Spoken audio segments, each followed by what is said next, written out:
दोस्तों, इस कहानी में एक ऐसी बहू और ससुर की कहानी देखेंगे जो न केवल एक दूसरे के लिए सम्मान और प्रेम रखते हैं, बल्कि कठिन परिस्थितियों में भी परिवार को जोड़कर रखते हैं। तो चलिए बिना समय गवाए कहानी को शुरू करते हैं। गांव के प्रसिद्ध शिक्षक रामनारायण अपने बेटे अजय और पत्नी सुधा के साथ रहते थे। उनकी एकलौती संतान अजय शहर में नौकरी करता था और कुछ महीने पहले ही उसकी शादी सुनीता से हुई थी। शादी के बाद सुनीता जब पहली बार अपने ससुराल आई तो उसके मन में थोड़ा डर और झिझक था।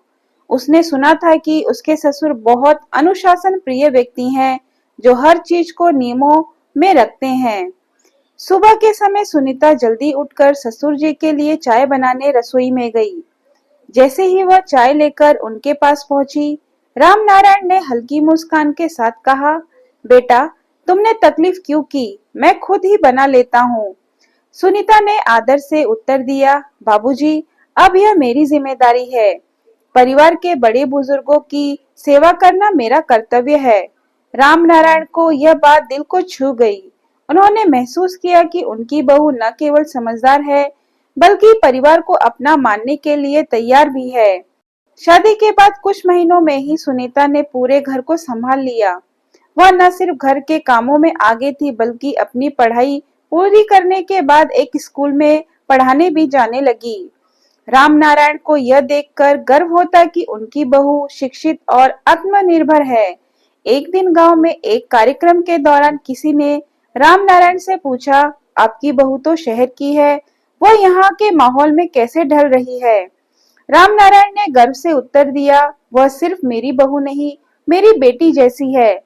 जो प्यार और सम्मान वह हमें देती है, वही हमारे परिवार की असली ताकत है। हर परिवार में सुख दुख आते हैं। एक दिन रामनारायण को अचानक सीने में तेज दर्द हुआ और उन्हें अस्पताल ले जाना पड़ा। डॉक्टर ने बताया कि उन्हें तुरंत ऑपरेशन की जरूरत है। अजय नौकरी की वजह से शहर में था और सुधा पूरी तरह से घबरा गई थी। ऐसे में सुनीता ने पूरी जिम्मेदारी उठाई। उसने अस्पताल के सारे कागज संभाले, डॉक्टर से बात की और ऑपरेशन की तैयारियों में लगी रही।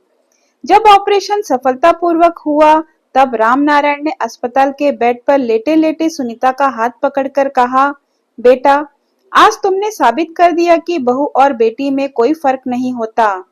सुनीता की आंखों में आंसू आ गए। वह बोली, बाबूजी, आप मेरे पिता समान हैं, यह मेरा फर्ज था।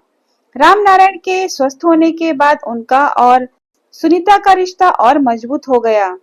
वह हर सुबह उनके साथ बैठकर बातें करती, उनके अनुभवों को सुनती और उनके साथ समय बिताने लगी। एक दिन गांव में एक महिला ने मजाक में कहा, आपकी बहू तो आपकी परछाई बन गई है। रामनारायण मुस्कुराए और बोले, हाँ, क्योंकि ससुर बहू का रिश्ता भी बाप बेटी के जैसा ही होता है, बस उसे निभाने का जज्बा होना चाहिए।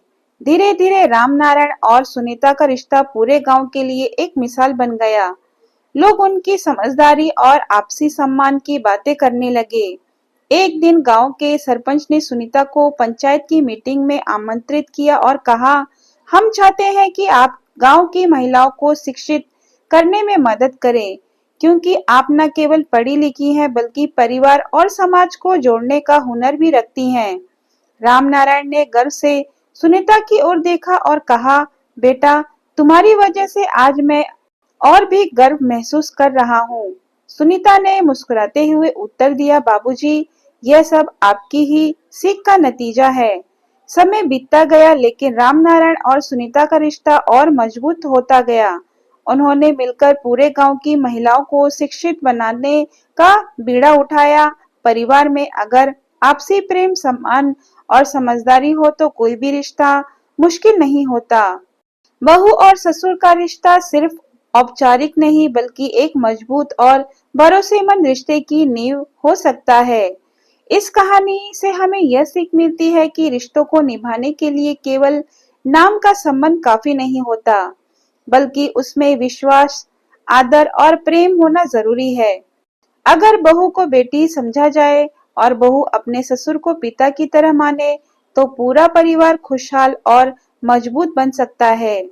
दोस्तों, अगर आपको मेरी वीडियो पसंद आए तो वीडियो को लाइक, शेयर और सब्सक्राइब करना ना भूलें और कमेंट बॉक्स में कमेंट करके ज़रूर बताएं कि आपको मेरी वीडियो कैसी लगी। धन्यवाद।